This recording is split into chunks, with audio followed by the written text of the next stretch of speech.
अब जुड़वा बच्चों की माँ बनने वाली है। डॉक्टर के ये शब्द मेरे कानों में गूंजते रहे।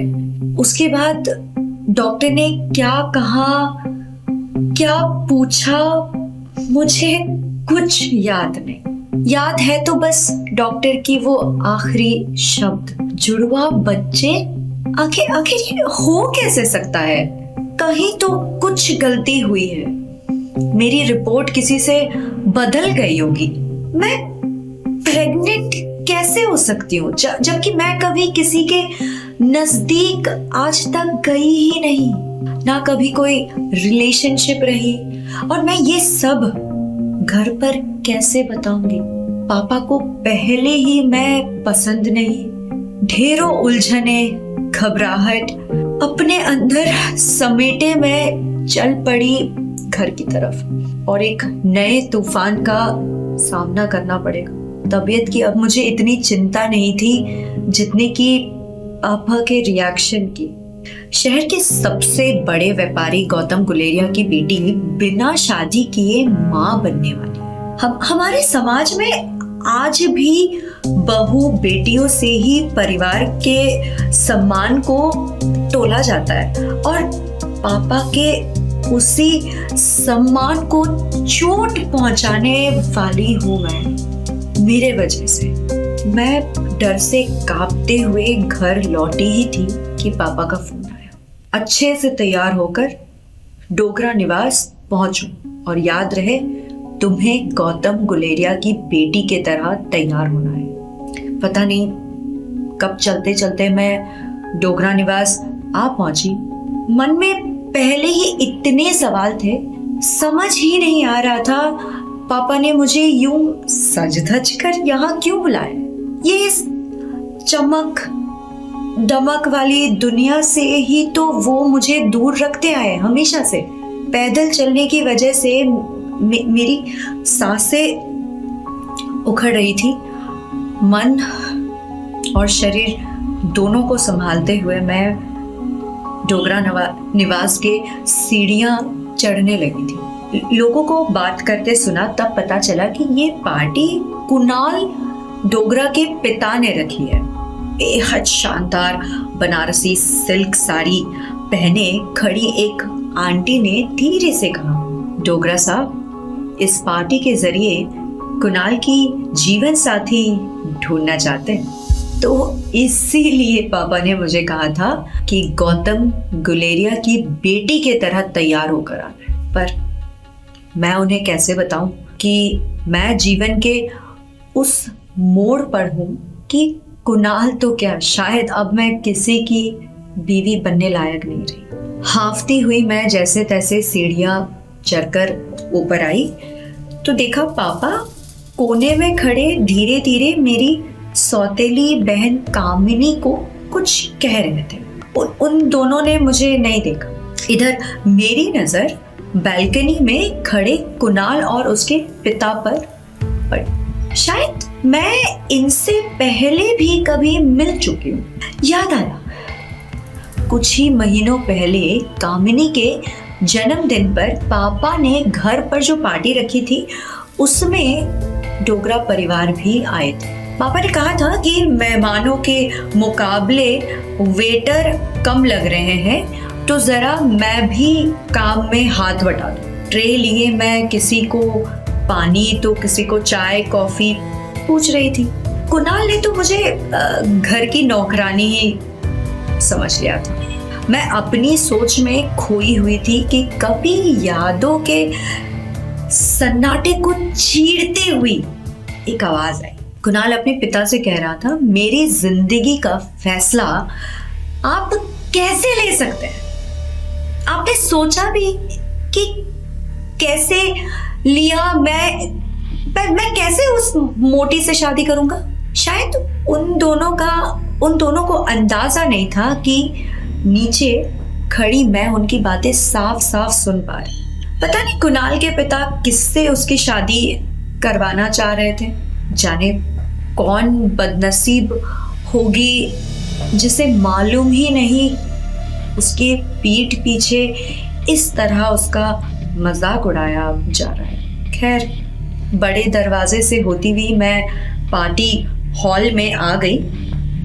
सामने ही रोहित मारवा खड़ा था। अनजानों की भीड़ में इकलौता अपना सा। मैं दौड़ कर उससे मिलना चाहती थी, उसे बताना चाहती थी कि मैं ठीक हूँ। मेरे कदम अपने आप ही उसके तरफ बढ़ने लगे कि अचानक कुणाल डोगरा के पिता की आवाज हॉल में गूंजने लगी। देवी और सज्जनों, मैं आप सबका आभारी हूँ कि आप सब यहाँ आए।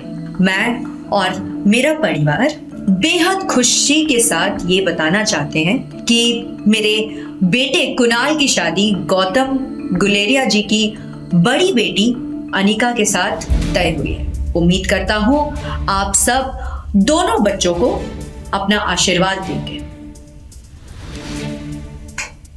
पूरा हॉल तालियों की आवाज से गूंज उठा। मैं हैरानी से कभी कुणाल को तो कभी अपने पापा को देख रही थी। पापा ने बिना मुझसे पूछे मेरी मर्जी जाने कुणाल से मेरी शादी पक्की कर दी। वो बाहर जो मैंने कुणाल को कहते सुना था, वो मोटी मैं ही थी। जाने कितने और दर्द झेलने हैं मुझे। पापा को कैसे बताऊं कि मैं शादी नहीं कर सकती किसी भी हालत में। मैं पापा के पास गई उन्हें धीरे से अपना सच बताने, लेकिन वो बिना कुछ सुने मेरा हाथ पकड़े मुझे स्टेज पर ले जाने लगे।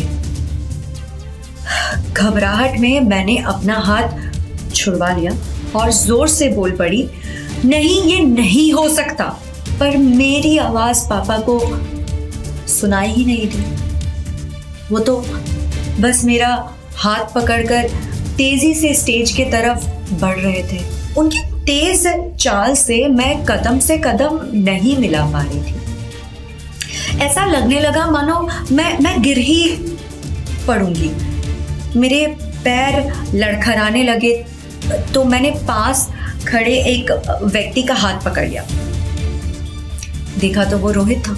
मैं कुछ बोलना चाहती थी, मदद भी मांगना चाहती थी, लेकिन गले से आवाज ही नहीं निकली। जाने क्यों आंखों के आगे अंधेरा आ रहा था। ऐसा लग रहा था सब कुछ धुंधला गया है। अगले दिन आंखें खुली तो मैं हॉस्पिटल में थी। पापा मेरे बेड के पास खड़े थे, आंखों में गुस्सा लिए। मुझे होश में आते देख वो जोर से चिल्लाए, तुमने सब बर्बाद कर दिया है। इतनी मुश्किल से डोगरा फैमिली में तुम्हारा रिश्ता किया था और तुमने अपनी बेशर्मी से मुझे कहीं का नहीं छोड़ा। अब क्या जवाब दूं मैं कि मेरी बेटी बिना शादी किए मां बनने वाली है? जरा भी सोचा क्या इज्जत रह जाएगी मेरे समाज में? हम क्या मुंह दिखाएंगे? तुम्हारी बहन कामिनी, उस पर इन सब का क्या असर होगा? तुम्हें शर्म नहीं आई इस तरह पूरे खानदान की इज्जत नीलाम करते हुए? हो तो तुम अपनी माँ की ही, खैर माँ की ही तो बेटी हो तुम। ये कहते हुए पापा बाहर चले गए। पापा ने मुझे शहर से दूर अपने फार्म हाउस पर बंद कर रखा था। कहने के लिए फार्म हाउस था, लेकिन मुझे तहखाने से भी बाहर नहीं आने दिया जाता था। दरवाजे पर ताला था जिसकी चाबी जाने किसके पास थी। ताला दिन में 2 बार ही खुलता था, जब कोई मुझे खाना दे जाता था। हफ्ते में 1 बार डॉक्टर आकर चेक कर जाती थी। बस बाकी पूरा दिन मैं उस अंधेरे रूम में घुटती रहती थी। फोन, टीवी, इंटरनेट कुछ नहीं था मेरे पास। शायद जेल भी इससे बेहतर होती होगी, क्योंकि वहां बात करने के लिए कोई तो होता होगा। इधर इतनी तकलीफें, जी घबराना, उल्टियां, सब कुछ मैं अकेले झेल रही थी। कभी कभी मन करता था बस खुली हवा में सांस ले पाऊं, मगर किसको कहती मैं ये सब चीज?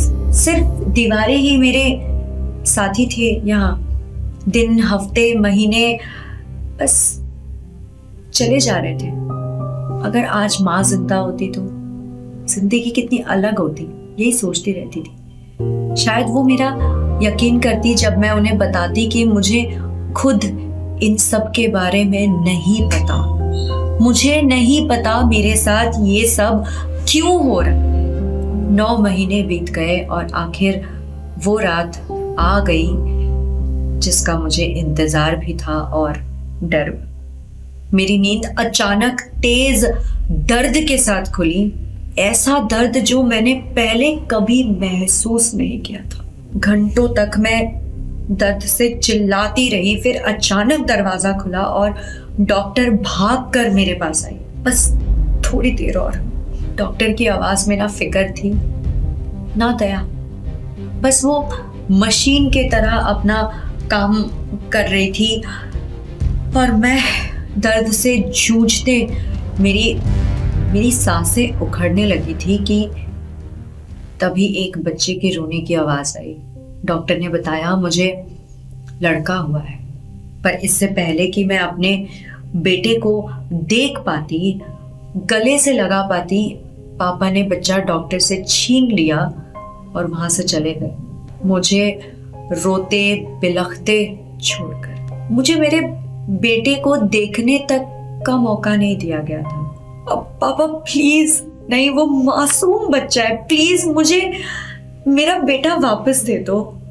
मैं रोती रही, मैं गिड़गिड़ाती रही, अपने बेटे से मिलने की भीख मांगती रही, पर मेरी किसी ने नहीं सुनी। हमेशा की तरह मुझे अनसुना कर दिया। अभी मैं संभाल भी नहीं पाई थी कि फिर तेज दर्द उठा। डॉक्टर ने बताया इस बार लड़की भी है। मैंने देखा डॉक्टर, मेरी बेटी मुझे देने के बजाय नर्स को पकड़ाने जा रही थी। जाने उस पल मेरे अंदर क्या टूटा, जैसे किसी ने मुझे बिजली का झटका दिया हो। अपने अंदर की सारी ताकत समेटकर मैंने डॉक्टर के हाथों से अपनी बेटी छीन ली और अपनी बेटी को सीने से लगाया। बेसुध सी दौड़ पड़ी। उस जख्मी हालत में भी मैं भागती रही। मन में बस एक ही बात थी, मुझे अपने बच्चों को बचाना है, अपने बेटे को ढूंढना है और यहाँ से चले जाना है बहुत दूर, जहाँ मेरे पापा का साया भी ना हो। और शायद किस्मत को ये भी मंजूर नहीं। अचानक से मुझे किसी ने पीछे से पकड़ लिया। मैं चिल्लाते हुए पीछे मुड़ी तो देखा पापा खड़े थे। मेरी मासूम बच्ची जमीन पर गिर गई थी और जोर जोर से रो रही थी। मुझे जाने दो, मैंने पापा से आखिरी बार विनती की।